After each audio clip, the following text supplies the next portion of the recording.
Welcome to Book Banter with me, your host, Dianne Burckhardt. I hope you will join me every Wednesday as we explore all things to do with, well, books. Let's get on with our show today. Hello, my happy people. Today is July 24th, 2024. And as I always say, we have got a fantastic author for you, and that's because I only bring you the best. If you really love a well-crafted story, you're going to love today's guest. Now, one of the things that I absolutely love about doing this job is I get to have conversations with some of the most interesting people. I have met the most incredible authors since I started doing this podcast, and these are people that I never would have had the opportunity to meet any other way. And it just boggles my mind sometimes, all of the things that these people are managing to do and still have quality of life beyond doing everything that they're doing. Because so few of these authors that I've spoken to are just authors. They're also editors. They also have a 9-to-5 job that they do. They have a husband or a wife or a partner, and they have children. It's incredible how much so many of these people are managing to juggle and still put out incredibly engaging, well-written, well-produced work. And my guest today is an excellent example of this. So let's not waste any more time. Please welcome to Book Banter with Dianne Burckhardt, Andrew Najberg. We always start our show just with having the guest tell us who you are and what you do. First off, thanks for having me. My name's Andrew Najberg, and I'm a writer and a teacher. I teach for the University of Tennessee, Chattanooga, where I've been for over 18 years now, and I teach courses in creative writing, rhetoric and composition, and Japanese literature. Otherwise, as a writer, I do write. A significant portion of my work is speculative, although I do have about 20 years of poetry publications as well. Just never really took off with collections in poetry. And so about 2 years ago, I really switched over to a heavy prose emphasis. But I write across genres. I do write work that is typically called genre-defying or genre-blending, but my debut novel is best described as horror. My follow-up novel is kind of a mix of horror sci-fi, and then my most recent novel is dark fantasy. I've actually talked to a couple of authors who categorize their work as speculative, but can you explain what that means? Speculative is kind of an umbrella term, at least in the way I tend to use it. It tends to cover things that speculate what could be, what might be, what would happen if some rules were changed about the way the world works. And, I do think that sometimes fantasy gets covered under speculative, and I actually tend to disagree with that one. But in the case of the dark fantasy book that I've got, I would call it speculative because it begins in the real world. In fact, actually, a more accurate categorization would be to call it dark portal. But yeah, it's a pretty broad, loose term, and it can cover things like traditional science fiction, including like space operas, where you're just sort of asking big what ifs about what the universe could be. It also covers what's generally called hard science fiction, where you're trying to legitimately make predictions about the developments of science and their ramifications. Also can cover things like magical realism, where you take the world and you turn one or more of its rules on its head in order to sort of see what the fallout would be. I've had so many people asking me about that. It's like, okay, it can encompass so many different genres. It was hard for me to put that into words, but since you actually teach creative writing, I thought you might have a much better definition, and you did. Well, I think some of it too is, I think there's a push for folk to move away from categorizing themselves within those boundaried traditional genres due to prejudices within industry and audiences. I think it's safer to call yourself speculative if you want to reach audiences that cross genres. Yeah, true. Than to say, I am a science fiction author. If you do that, then suddenly you've been grouped with a very specific subset of books that you may or may not want to be directly connected to. Yeah, that is very true. Now, I have to admit, whenever I started doing a little bit of research on you, preparing for this, I was seeing that you not only write books and short stories and poetry, but you're also an artist and you're an editor on top of being a full-time educator. And my big question is, when do you sleep? Well, I actually do get between 6.5 and 7.5 hours of sleep per night. Really, the trick is that I'm somebody who really absolutely loves to create. I love to work with literature, to work with art. And so basically the way I make time is it's what I do for fun. So, Mhm. when somebody might put on a TV show or something like that, or, sit down and play a video game, I actually do like doing those things. But for the most part, my first choice is always open up a story and start working on it, or to pull out some paper and do some drawing. I do have Mhm. kids as well, and that's also something we tend to share too. Like one of my son's favorite things is to do what we call have a morning adventure. And basically, it's sort of an imaginative exercise I started with the kids during COVID, where we weren't really getting to have a lot of experiences. And so it would be sort of a form of collaborative storytelling where we'd all sit at the dinner table and one of us would pick a location that we'd go to. And we'd sort of talk through the experience of going there. And we'd talk about what we see and what we want to do while we're there. And then we'd always conclude it with a drawing session where we drew our favorite thing that we encountered during the morning adventure. And so creativity really is a major part of everything that I do, just on a hour to hour basis. That is such a fantastic family project because it encompasses so many things. It's been tremendous fun. We actually have a stack of the drawings. It's about an inch thick, actually, that we produced. We haven't done it in a little while. I'm going to resume it a bit this summer, but when I get a chance, I plan to make copies and bind it for the kids so that they have a permanent souvenir from it. What sort of subjects do you focus on when you're doing your artwork?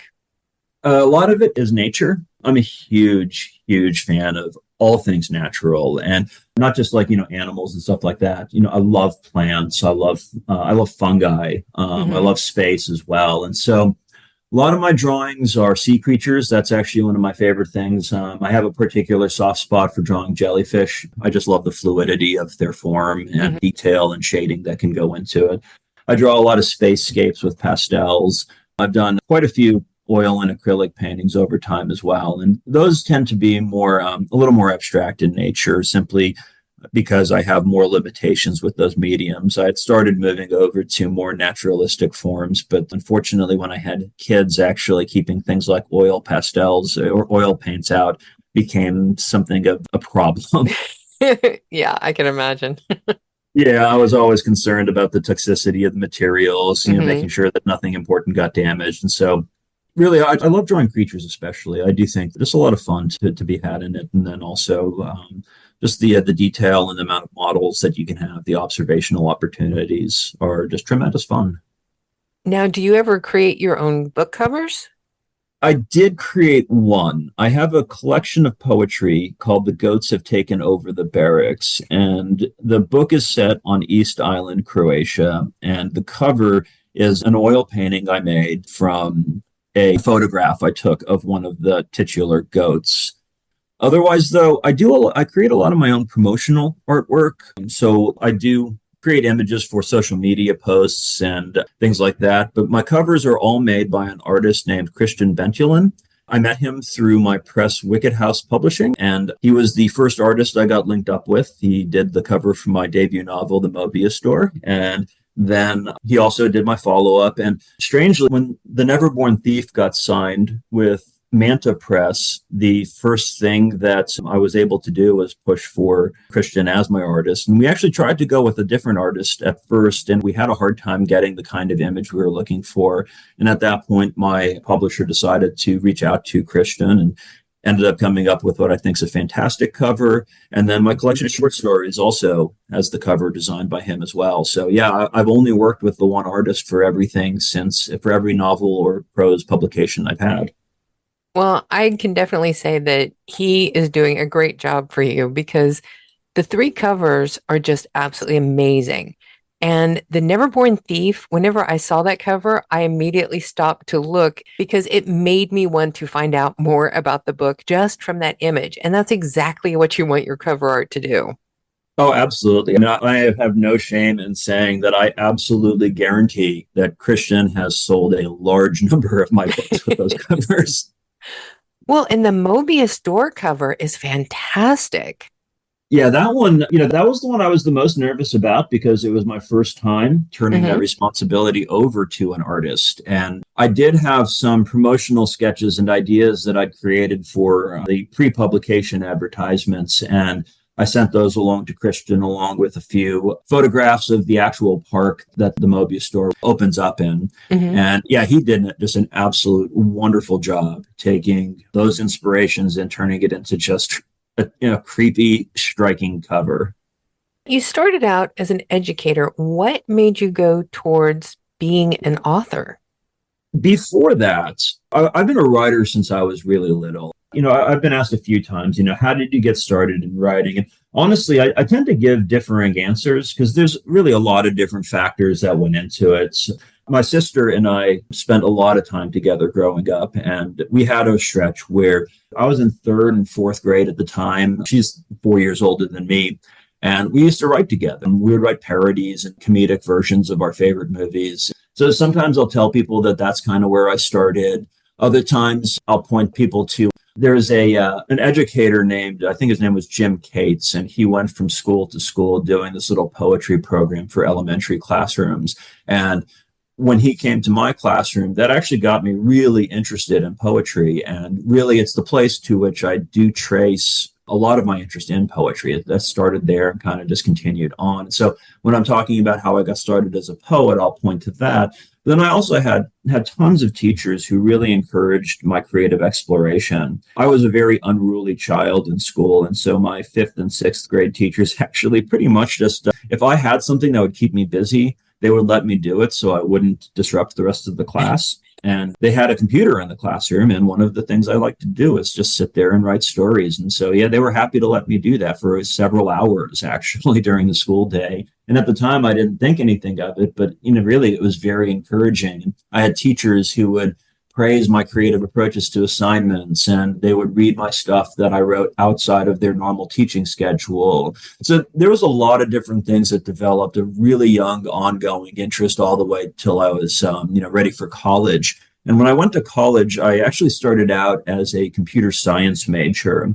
I had been an avid gamer growing up, and so I was really interested in trying to create computer games, specifically narrative video games, role-playing games, adventure games, and that kind of thing. And the problem is that, especially back then, there really weren't any programs offering direct education in video game design. You had to be either a computer science major or a writing major, and then figure out how to best fill in the gap. And so I had thought at the time that, okay, so let's learn how to program and let's be a computer programmer because, I'll have a paycheck. Then I'll also be able to see if I can get my foot in the door at some video game company or something like that. And I discovered in the process, though, that while I had actually enjoyed computer programming as a hobby, I just absolutely despised it as a profession. Spending 40, 50, 60 hours a week in the computer lab was really, really frustrating to me. I was much more interested in the storytelling side of things. And so midway through my junior year, I signed up to fill in elective credits, and I took a creative writing class. It was a poetry workshop with an author named Arthur Smith. And I absolutely clicked with that class instantly. And so within a couple of weeks of starting that class, I switched my major over to creative writing. And, at the time, creative writing led pretty naturally into teaching positions. I followed it up with the master's because really it does help to have a graduate degree if you go into any English field. But I followed it up with the master's degree and really kind of stumbled into my teaching job where I just finished my master's. And about 3 weeks later, I was sitting down. I was working at a coffee shop at the time, and I'd just been accepted into an MFA program through Spalding University in Louisville, Kentucky. And I checked my email, and the head of the composition program of the school I just graduated from said they're looking for people at UTC. And they need full-time faculty because they're accepting a record number of freshmen. And I was like, right now I'm selling coffee. This could be a great bridge job to get me through my 3 years of my MFA. And so I actually took the job, and within 48 hours, I had it. So it was this really weird turnaround where suddenly I took a massive pivot in a new direction. And starting at UTC, I actually really loved working there. it was a great program. I clicked with a lot of the people there. And then also I met my wife very quickly after. And between all that, I ended up staying here for 18 years. So that said, to answer the last part of that question, I actually spent a good chunk of that working towards writing novels. I started my first novel in 2013, and it took a long time to write. It was actually a beast of a book that was about 175,000 words. Oh, wow. And it wasn't very good. I had a lot of good ideas in it, and there's things I really liked about it, but I also really didn't understand a lot of things about structuring a novel, about how to create effective and driven tension and that kind of thing. So, I kind of shelved that book and started working on another piece. It was right when my daughter was born, or it was a little bit after my daughter was born, about a year after. I started working on an idea I'd been shuffling around for a young adult book. And actually, that was the first draft of what was then called The Shadow Thief, which became The Neverborn Thief. I wrapped up that initial drafting in about 2016, and I did shop it out for a few months, and I had several agents, make full manuscript requests for it, but I didn't have any takers, and I ultimately decided I wasn't happy enough with the story myself, and so I shelved it for about 3 years. About 2018, I ended up starting a new manuscript, which eventually became The Mobius Store. And that one also ended up with this really weird, frustrating block reaching out to agents where they seemed to be interested in it, but it always seemed to fall just short. I get messages back like, I think you're a really talented writer. Your use of language is outstanding, but I'm just not sold on the story and things like that. It always varied. The frustrating part, too, was sometimes the things that one agent would praise would be the things that another agent would criticize. And the things that one agent criticized would be something else somebody praised. And so I really just felt very tangled up in it. And I didn't know where to go with the story. And then COVID hit, and I spent a lot of time in the house at that point, like everybody. And, it's really focused on the family and generating experiences. And like I said, we had this really kind of creative drive with the way we spent our time. We started playing Dungeons and Dragons too. So a lot of our days got spent storytelling. And towards the end of 2020, I ended up starting and very rapidly producing the original draft of what's become Gaulatalk, my second published novel, the third book I wrote. And that one I felt really, really good about. It was a very propulsive writing process, and I was tremendously excited about it. And it renewed my interest in trying to actually get my work out there rather than just kind of writing these stories and then shelving them. So I started sending Gaulatalk out there, and while I was at it, I saw a Facebook ad of all things for a new press called Wicked House Publishing. And I kind of looked into them a little bit, and I'm not going to lie, I was really pretty skeptical because they had no books out when I first encountered them. They had signed one author, an author named Joe Scipione, and he had a book called Mr. Nightmare as their first slated title. And, I looked at it and I was like, well, I hit a dead end with the Mobius Store. So, let's send it here and see how that goes. And a little while later, maybe 2 months later, a press called Cactus Moon took Gaulatalk, which was tremendously exciting. And then literally 3 weeks later, Wicked House signed Mobius Store. So all of a sudden, I had 2 books coming out, and both presses were really small. One was completely unknown, and the other, they had titles under their belt, but none of their titles had really gotten much attention. And I'll be honest and say I wasn't the hugest fan of their cover art either. I was thinking about trying to make my own for that, actually. Kind of fast forward a little bit because, the publishing process is slow. It takes, there's a good, 8 months, I think, between when Mobius got signed and its release date. And coming closer to the Mobius release date, that was when I first hooked up with Christian and we created the first cover, and I was going through the Wicked House editorial process. And at that point, I realized I was really unhappy with the way Gaulatalk was moving forward at Cactus Moon. Their editorial process was far weaker. I was not happy with their cover artists' projections, and I ended up requesting amicable dissolution of our contract. And they were amenable to it. They said, they were sad for me to go, but at that point, I just had a really good feeling about Wicked House, and Mobius came out and it started getting some pretty solid traction. It wasn't like a blockbuster runaway success, but it's done pretty good for a debut indie title, I think, or a small press title. And I got really excited about how it was doing. And at that point, we went full steam on Galatalk, and, Galatalk's also gotten some pretty strong traction. So, at that point it was, it just became sort of gradually in these weird little fits and bursts, increasingly realistic that I could start having a serious profession as a writer, specifically a novelist. Do you consider all of these to be in the young adult reading range or more adult? Definitely not. So Neverborn is definitely the only full young adult title I've put out at this point. Mobius has child protagonists, and so there is a part of it that has, I think, a young adult or teen appeal, but it does also have some pretty graphic violence and horror. Now, personally, I'll admit, I was raised on horror movies, and so yeah, me too. yeah, and so my kids watched Alien together. We'll watch any kind of horror as long as it's not gratuitous or it's not glorifying violence or that kind of thing.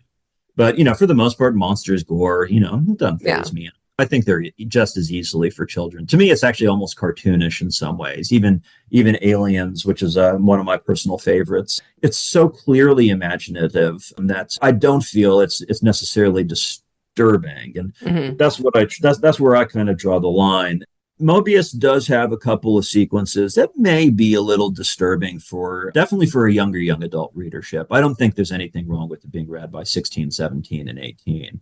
Galatalk's not exactly a gory book. It does have a couple of sequences that are very specific in its graphic images, but for the most part, it's really not an especially brutal book, but I do think it would be more challenging for younger readers. I think anybody 15, 16, 17, 18 would be able to read and enjoy it. I don't think it's inappropriate for those age groups, but I wouldn't necessarily call it a young adult book at the same time. And your most recent publication is The Neverborn Thief. Why don't you tell us a little bit about that one? The Neverborn Thief is, in some ways, it's my favorite piece that I've written, partially because its design draws from so many books that I grew up reading. In a lot of ways, it's a love letter to the authors that really inspired me as a kid. It draws a lot from authors like Neil Gaiman, especially books like Coraline and The Graveyard Book. It definitely has some direct nods to C.S. Lewis and Narnia. There's little bits of Tolkien in there. One book it pays particularly strong homage to is Watership Down by Richard Adams. The book itself, though, is about a young boy, and he lives with his mother, who is essentially at work all the time since his father died. And he wakes up one night and he finds that somebody is stealing his shadow, and he disrupts the theft, and the thief, which is a shadow itself, disappears into the darkness of his room. And the next day, he is visited by the Shadow Police and informed that he has roughly 3 days to retrieve his stolen shadow. And that leads him on a quest into a dark fantasy world called the Shadowlands, which is entirely populated by shadows and people who have traded parts of their shadows to be able to engage in commerce with those shadows. It's kind of a dark, fairly horrifying place. It's definitely hostile. People from the world of light are not welcomed there, and so Connor finds himself faced with pretty significant hostility and discrimination from the citizens there. He has to figure out how to navigate alone in a dark and unwelcoming place. And where does your book In Those Fading Stars come into the collection? In Those Fading Stars is a collection of short fiction. When my poetry collection came out, and I kind of skipped over that in talking about how I got to be here. When my poetry collection came out in 2021, I had initially expected to support it largely with a university reading tour, trying to reach out to contacts I'd built over the years, because it got signed in November of 2019. Unfortunately, live events didn't exactly go over well immediately after that. So I had to sort of rethink my concept of what promoting a book would look like. And so I was working on trying to get these other manuscripts out there, Mobius and Galatalk. And because I knew I wouldn't be able to do the kind of traditional book tour promotion I was really familiar with, I realized I needed another avenue to be able to, to sort of build hype and to build recognition. And so I decided to really dive into writing short stories. So starting around March of 21, when my poetry collection came out, really didn't make any notable splashes. I just started every couple of days. I started sitting down and trying to draft at least a skeleton of a piece of short fiction and started sending them out. And at first, it was kind of a slow trickle of acceptances, but it really started very rapidly taking hold. And before I knew it, every month I'd be getting an increasingly large acceptance. And now I've got, I just had a short story called The Intersected Sky come out in Oreo magazine, which is a really well-respected science fiction magazine focused on the diaspora. And I've got another piece forthcoming through Fantasy and Science Fiction, which is just an outstanding magazine. And so, yeah, I just had this momentum that started building out of the short fiction. And within 2 years, I had about, 22 or 23 pieces of short fiction placed. And I decided at that point, I was like, okay, I should really do something with this. And I started compiling it into a collection. And it's a mix of science fiction, horror, and magical realism. The stories are pretty varied throughout it, but they all do have some shared themes in terms of sort of examining our place in the universe. They all have sort of a dark, sardonic humor to them. They all examine the boundaries of what it means to be human. But yeah, I'm really excited about having this one out there because I love writing novels, but I do find short fiction to be just such a tremendous form of creative play that you can explore the kinds of ideas that you'd be hesitant to tackle with a novel, but they're perfect for short fiction. And so, you just get some wild opportunities.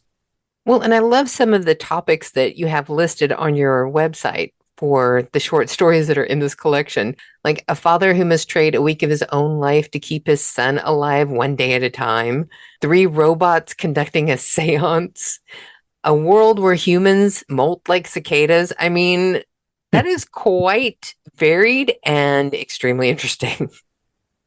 Well, I've always enjoyed absurdity and the weird. Really, sometimes I literally do sit down and just try to think of some of the weirdest pairings of things that I could come up with. And I'll ask, can I center a short story on this? And so I've got a piece about a person who's a woman whose furniture suddenly becomes sentient and predatory.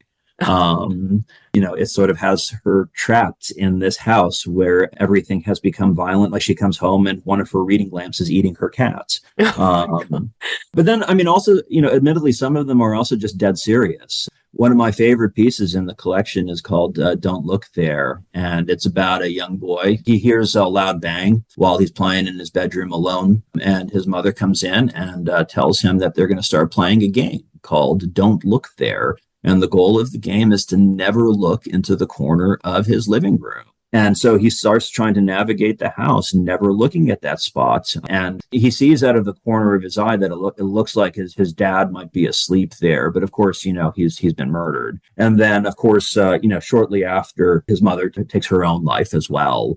And then he grows up in foster care. And it sort of just deals with the aftermath of his trauma. Looking at how that shapes the way he interacts with people, the way he reacts to the world. It's a very serious piece about what it's like to live with trauma. And I do tackle some pretty heavy themes as well among some of the lighter themes, that do pop up throughout. How dedicated of a plotter are you? Oh, I am a total pantser. I literally do almost no outlining and almost no note taking whatsoever. What I do is, I'm working on a novel right now, slated for a tentative March 2026 release. And I'm about 150 pages into it. And I have notes for what happens next. There's 2 parallel storylines. One is sort of what looks like a narrative present, and then the other feels kind of like backstory. There's a bit of a trick to it, though. That's what comes out later in the story that I've got planned. But for the most part, right now, I have 120 pages of material, or 130. But I have a couple notes on the next scene, and then a couple of notes on the consequences of that next scene. Otherwise, that is literally it. I will just go from there and make it up as I go. With Gala Talk, I literally did absolutely no planning whatsoever. I just sat down day after day writing what came next. I like to think of it as, this happens, therefore this happens, therefore this happens. Mm-hmm. I want there to be a clear cause and effect between each scene. And I do play a lot with character perception. That is one of the sort of overarching themes that runs across a lot of my books is characters who actively question whether or not what they're seeing is the real reality. Mm-hmm. That even plays a bit of a role in The Neverborn Thief as well, where the character is consistently faced with increasing levels of sickness and disorientation as part of the consequences of him both losing his shadow and being in the Shadowlands itself, where there's no food or water that can sustain him. In each of those pieces, though, one thing I constantly have to ask is, what does this character do based on where their mind is at right now? And as a result, when I'm in the flow of that character's thoughts and processes, their decision making largely needs to come out of the way their own internal logic is building. So when I do try to plan things, I'm planning from this sort of external storytelling logic and not necessarily really thinking through what the character is going to do or how they're going to react, not just as a character, but in that moment as that character. And so, so many of the biggest plot points actually in my books have come simply from deciding this is what this character does right now without having thought of it before that point. I really like that philosophy. That's a very cool way to do it. Well, it's working so far. So as long as it keeps working for you, that's the important part. Exactly. So now this is a good time for us to do our 5 quick questions that never turn out to be quick, but we just refuse to give up. Are you ready? Absolutely. Question 1. Since you have been a teacher for so long, what is your most memorable encounter with one of your students? Oh, that's a tough one because, over the course of a career, there are a variety of them. So one of them came from right when I first started teaching. I ended up having a student who was just very intelligent and very engaged. And he came back to talk to me at the end of the summer after he'd had me as a teacher in the spring. And simply having a student come back and tell me what a difference he changed his major as a result of my class, and having a student come back and tell me they changed majors because of me was a very validating and unique experience. One I would mention, though, was when I taught an absolutely wonderful student. Her name's Jessie Ann York. She's actually gone on to be doing some pretty excellent things in horror writing. And this was another student who I did directly convince, and I specifically actually convinced her to join creative writing as a major.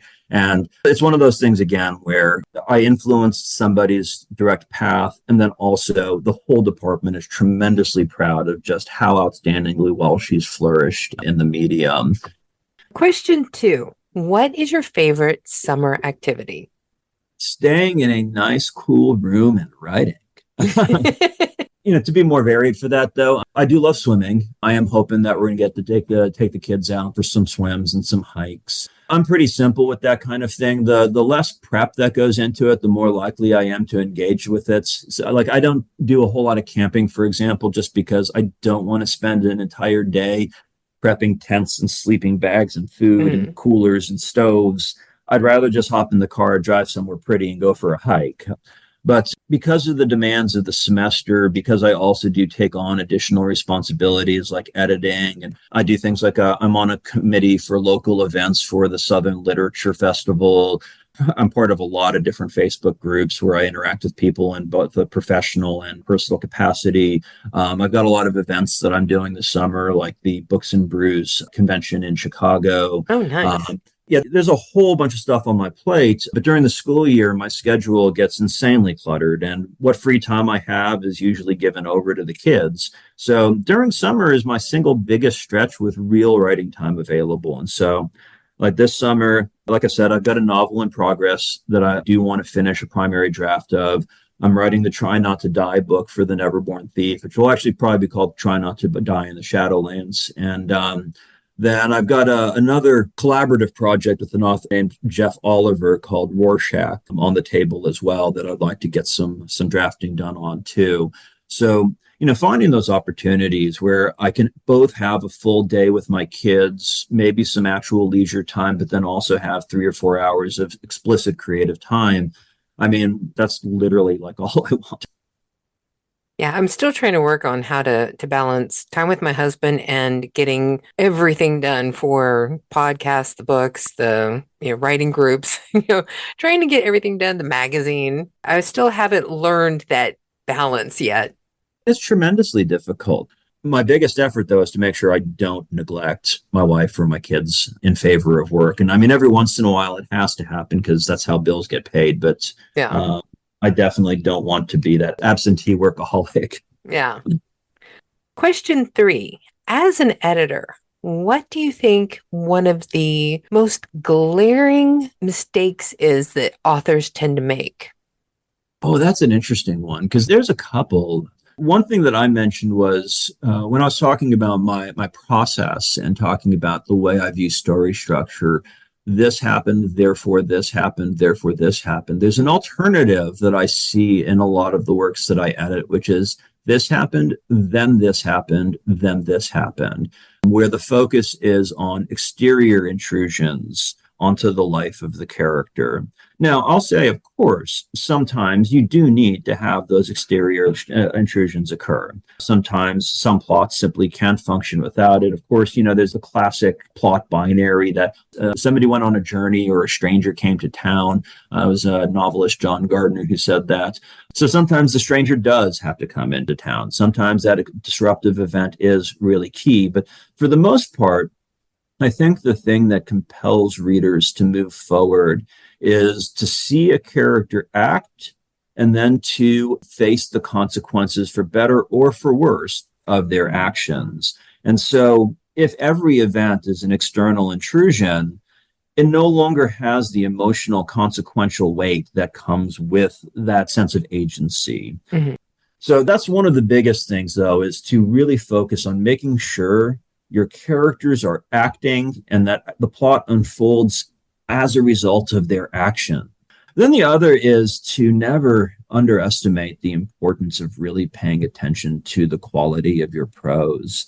I do find both in the books that I've edited and a lot of the books that I read and explore as I look at indie authors, small press authors, and things like that, I do see a lot of loose prose where you'll have very mechanical starts to the sentences. Every sentence in a paragraph, for example, will start with a name. Instead of having actions as the focus of the sentence, you'll have overriding and persistent patterns of passive voice where things are happening, but they're these ongoing, not discrete things that we can concretely picture. Of course, a lack of concrete descriptive detail and an over fixation on interiority is another problem where we get books that'll focus on the psychology of the character. And don't get me wrong, that can be a really excellent thing, but it does still need to provide us a tangible, visualizable experience. We have to be able to see things happening. We have to see events occurring around and to and from our characters. So, yeah, all those things are major consistent critiques I find myself making. Question 4. Since you did mention that you're a gamer, what was the game that you used to always play? There's multiple parts to that because it depends on how you look at that question. Probably the single most frequently played board game that I've ever owned was the original Axis and Allies. My sister and I played that game pretty extensively, and we actually played that game in the way that it was meant to be played. We also had this old board game version of Lord of the Rings, which had just the most absurdly complicated rules, and it had hundreds of tokens that came with it. So we actually spent a whole lot of time playing that one, but we just made up our own rules for it. Then third, we had this magnetic chess set. It was one of those little travel chess sets with little disc-shaped pieces with drawings on them. Yeah. And my sister and I would incorporate those into dozens of games. And they were all named. So all 32 chess pieces had an individual name. And we had this like epic sprawling story that involved them. So, and they'd be sometimes in other board games. Sometimes we'd mix them with our Legos and our G.I. Joes. In a way, though, that is also playing a board game. And then finally, in a more current sense, Pandemic is actually my favorite contemporary board game. Oh, wow. That seems rather appropriate given the last few years. True, but actually, the reason it's my favorite is I discovered the game somewhere around 2018. I want to say, me and my college friends, we have a semi-annual game day where we all get together either at a friend's house or a cabin or something, and we literally just play board games for hours on end. Oh, Uh, nice. we play all sorts of different games there, but one of the ones we played was Pandemic, and one of the things that really strikes me about that one, and it was something that really changed the way I view board games, is that it's a collaborative board game. It's cooperative. You're playing against the game. And up until then, most of the games I'd played were either adversarial games like Axis and Allies and Shogun and the sort of classic strategy games. Risk is another one. Or they'd be, dice rolling games where you're not really playing against each other. You're really just playing against luck, Monopoly and all that kind of stuff. And suddenly playing Pandemic, one thing that was really notable about it is there were times where we'd spend 5-10 minutes just discussing the next sequence of moves. The whole thing was this like complex and elaborate conversation we have about how we were trying to figure out the best mutual course of action. And I hadn't realized that games could quite function that way. And so I've taken a huge interest in collaborative board games since then, and that's still the standout favorite of mine, especially the mechanic of it and the way it sort of escalates steadily, and difficulty also is something that stands out to me. I may have a writing credits coming up for being able to contribute to the board game version of the horror movie Thanksgiving by Eli Roth. The game was also designed by the author John Cohn, who's absolutely fabulous, and let me join some of the playtesting sessions and make a couple of cards for the game. That's cool. Is there anything else that you are going to add to your repertoire? Because what else could you possibly do? Well, a lot of this in some ways, though, is checking off kind of bucket list of dreams that I had from when I was a kid. I always wanted to make a board game. So that's a really big one. And so, this opportunity to contribute to Thanksgiving was huge. I love it. And me and John are actually talking about collaborating on fully designing a board game together here over the summer. So yeah, that's actually been a really long-term dream of mine. Growing up, I was also an avid card collector as a result. I grew up in the 80s and the early 90s when baseball and sports trade collectibles were huge. And so, I've always wanted to be on a trading card. And Gala Talk got voted into the Indie Horror Brawl through the Facebook group Books of Horror. And it's one of the 32 final contenders. And as part of it, I'm actually going to be on a trading card. Oh, nice. Yeah, it's been really weird. I always wanted to write a choose your own adventure book. And, now I'm working on that. This is all just sort of the outcome of, really 20 years worth of writing in the trenches, composing poems, submitting to magazines, getting rejected, getting the occasional acceptance, working towards writing collections and novels and getting rejections and, failing to get to click with agents. And, I just never stopped working at these things. And all of a sudden, things seem to greatly be opening up. Question 5. Since you are a part of our summer reads suggestion, can you give us another book besides one that you have written that you would suggest to readers for this summer? And it can be any age group.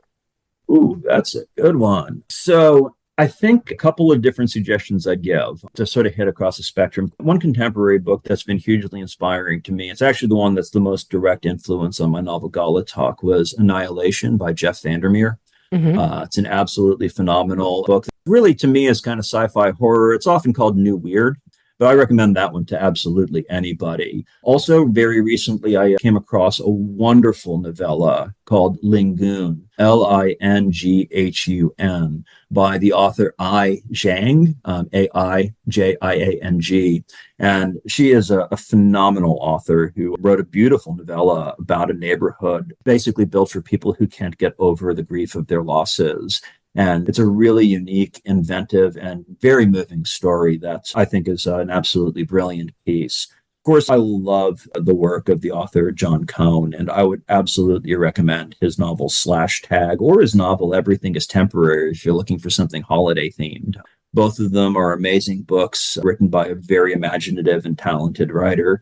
Finally, if I was going to recommend a young adult book, I would absolutely recommend the work of J. Casper Kramer, especially The List of Unspeakable Fears, which has the merit of, first off, just having such an incredible title. It's also a really compelling novel, and it is YA focused, so I think it's something that absolutely any age group would be able to enjoy.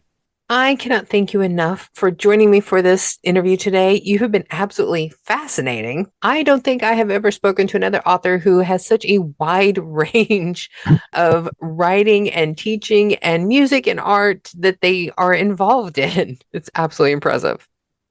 Oh, no, thank you so much for having me. It's been absolutely delightful.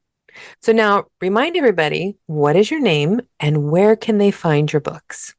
My name is Andrew Najberg, and you can find my currently available novels, The Mobius Door and Galatok, which are both more adult targeted, but also accessible to upper age teens, as well as The Neverborn Thief, my YA dark fantasy novel, through Amazon, Barnes & Noble, any major bookseller. You also are welcome to hit me up on social media if you're interested in signed copies. And I do have a website, www.andrewnajberg.com, and that's Najberg, Najberg.